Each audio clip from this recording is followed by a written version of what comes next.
Hello students, hope you are doing fine. In this lecture today, I am discussing chapter 6, Anatomy of Flowering Plants.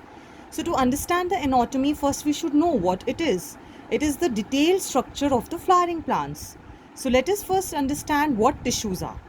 Tissues are a group of cells which have common origin and they have a common function. So collection of cells having common origin and common function are termed as tissues.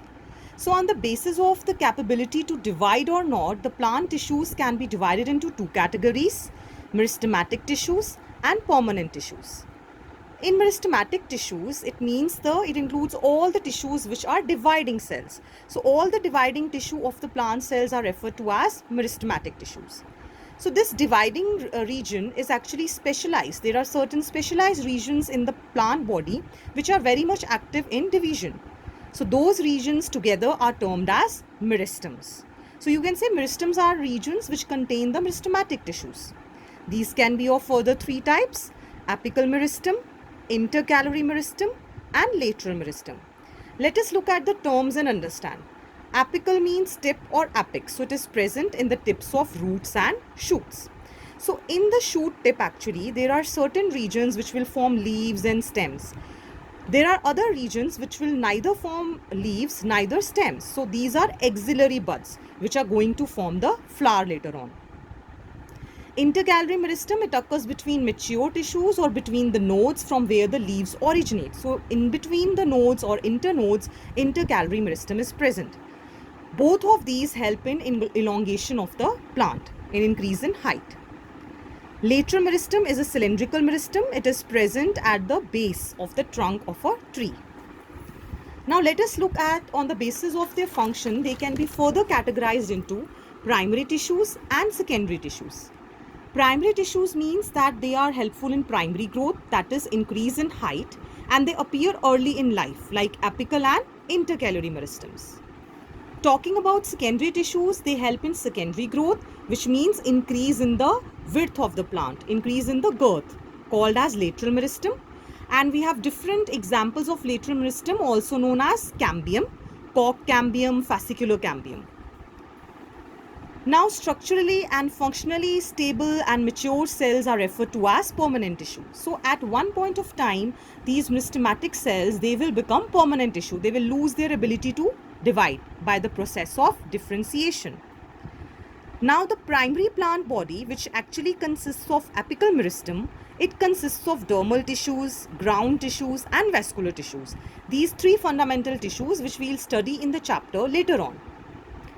So first of all, let us understand the concept of primary tissues. The primary tissues and secondary tissues which further form the permanent tissues. So permanent tissues, these are non-dividing tissues first of all, and mainly they can be dead or living, and further these are of two types: simple permanent tissues and complex permanent tissues. Again, looking at the term, simple tissues means they are all having the similar structure and function, means they have the same type of cells. Complex tissues means they are made up of different types of cells.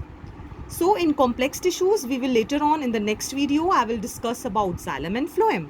And here I am discussing simple tissues.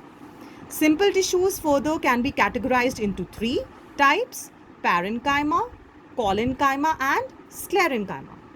Out of these, parenchyma and collenchyma are living. Sclerenchyma is the dead tissue. So firstly, let us look at parenchyma. These are isodiametric round oval cells. Collenchyma are oval or spherical with chloroplasts. Sclerenchyma are long and narrow cells. Talking about their cell wall, in parenchyma there is a thin cell wall made up of cellulose.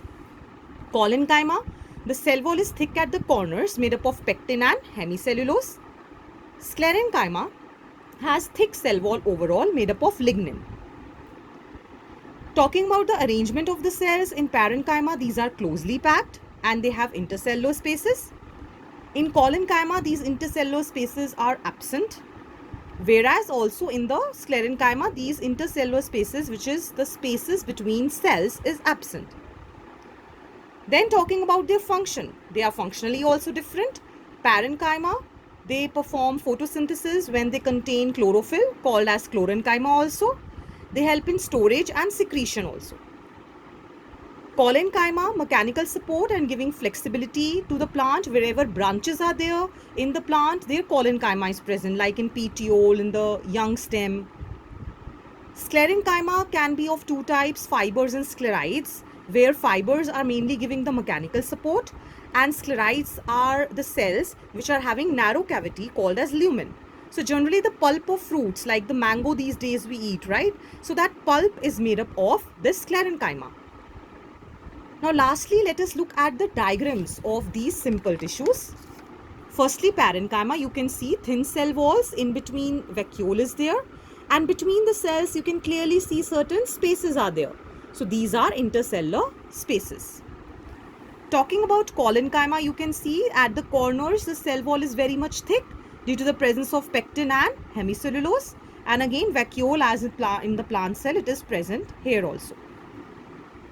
Then looking at the structure of sclerenchyma, we can see it is narrow and elongated structure. The narrow cavity, like in sclerites we talked about, called as lumen, and there is a thick lignified cell wall. It is the dead tissue mainly giving the mechanical support to the plant body.